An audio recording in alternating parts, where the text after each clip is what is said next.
All right. So I was at a real estate meetup the other day and we were watching the introductions. We were there in the audience. We were not speaking in this case. And I looked over and when everybody got done and realized that more than half of the room was talking about multifamily investing, interested in apartments or multifamily. And most of them were talking about wanting to syndicate and learn how to be a general partner and borrow money or get limited partners to kick in cash. Talking about investing in markets they've never been to, they have no infrastructure, they're never been landlords, and I just had this sick feeling in my stomach. Um, I have said for a long time now that I believe a lot of the syndicated deals I see are too skinny, overly optimistic. But this last meeting I went to, I was left shaking and a little sick to my stomach because it's kind of reminding me of like '06 when everybody wanted to flip houses. So with that said, I just created this quick PowerPoint because I think this needs to be said. So in the end, people need to realize that they're not Grant Cardone.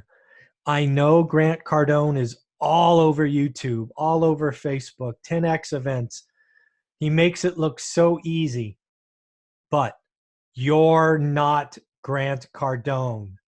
You cannot just simply wake up and declare, I want to do apartment buildings and I'm going to get money from all my friends and I'm going to be the next Grant Cardone. No, it's not going to happen.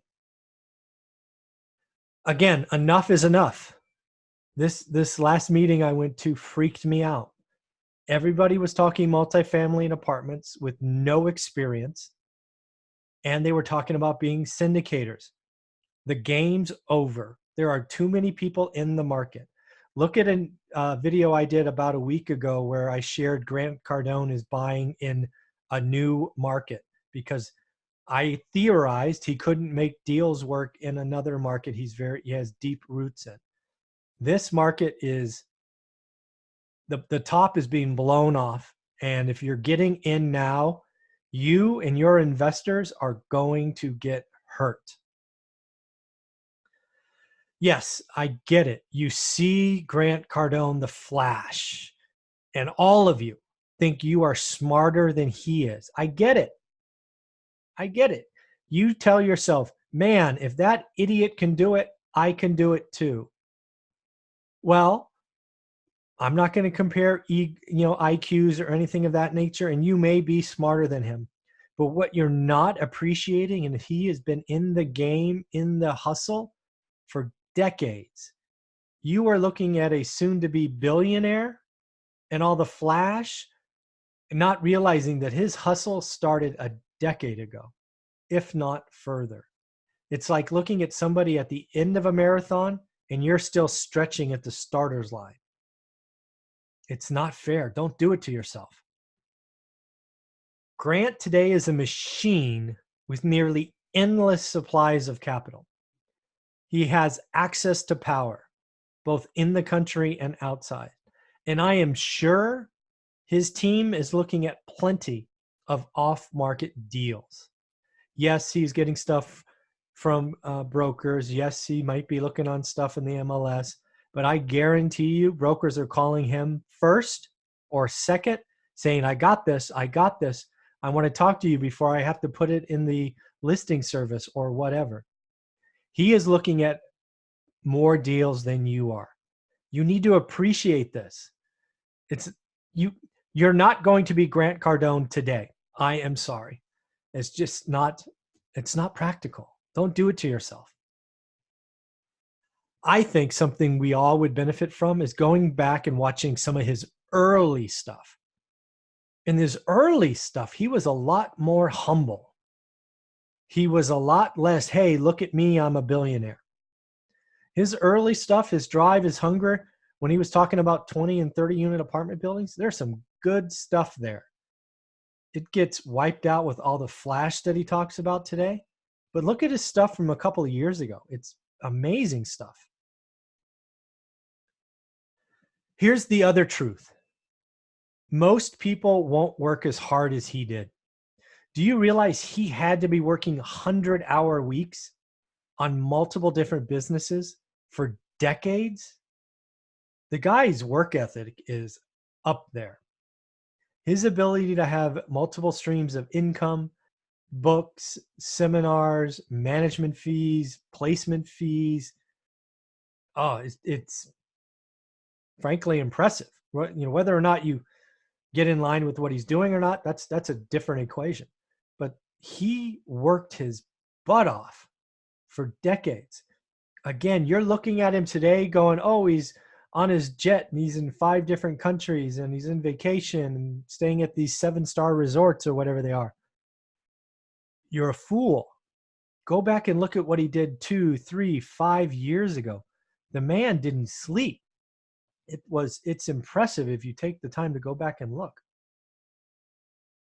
Here's another one that he doesn't really admit anymore, but he does a lot in his older stuff. Right back when he was still, selling, I don't know, management or consulting to car salespeople, he started small, right? He tells you about the first house he bought. Then he tells you about I don't know what it was, a 15-unit apartment building or something. And he grew from there. There's absolutely no shame in starting small. Heck, he did it. Yes, I know he likes to get on freaking YouTube now and talk about 100-unit and 500-unit, 1,000-unit deals. But step back. He's at the end of the race. You're at the beginning. Frankly, Grant's problem is he has too much capital. He has access to too much capital. He's got to go big or else he can't place it. And by placing it, he gets paid, right? He gets a point here and a point there and another point here. He is getting the creme de la creme off of these deals. But again, he started small. Yes, for Grant's, all his Scientology and past addictions, etc., he is absolutely comfortable in his own skin. Every time I watch him, whether it's his old stuff or his new stuff, he is comfortable with who he is. And he doesn't care one iota if you like him or not. That's powerful, right? He is still out there slugging away, working at it. You've got to respect that. You don't have to believe in what he believes in. You can like or not like his past addiction. It doesn't matter. He doesn't care. He is comfortable in his own skin. Are you? Can you take the negatives? You know how much hate he must get a day that just rolls off his back he just doesn't see? Right? I don't know. What do you think? Probably 70, 30, 70%, hey, Grant, you're great, and 30%, hey, Grant, you're an idiot. Could you take 30% hate? It's amazing for people to be able to do that. The other thing, I know Grant is the face. He's the mouthpiece. He and his wife are the flash with the kids. But don't be confused. He's got a large, highly motivated organization that is all driving in one direction. I'm sure he pays his people well, but I also am sure he pays them commission. He's like, get in the boat and row. If you can't sell, get out of the boat. But if you can sell, you are highly, highly compensated. But again, there is power in building a large organization that is all going in one direction. You need to admire that.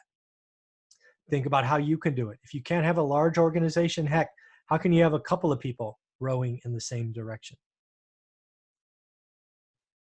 It may seem like everything Grant says and does.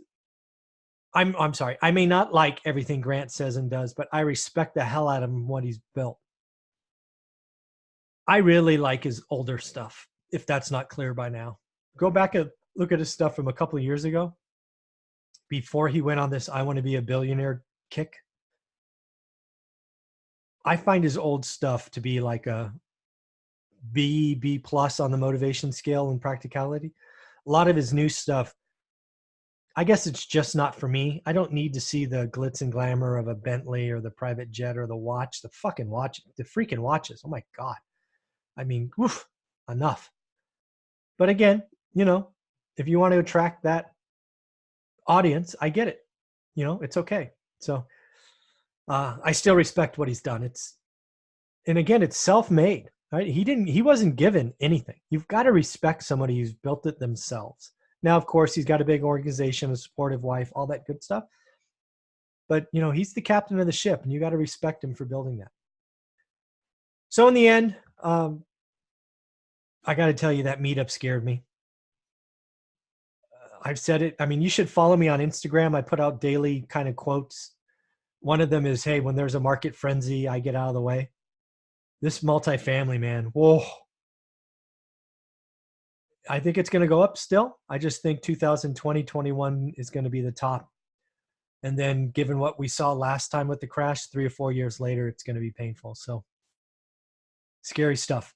In the end, it's okay. You're not Grant Cardone, but you can do something in this real estate business. All right, everybody, take care.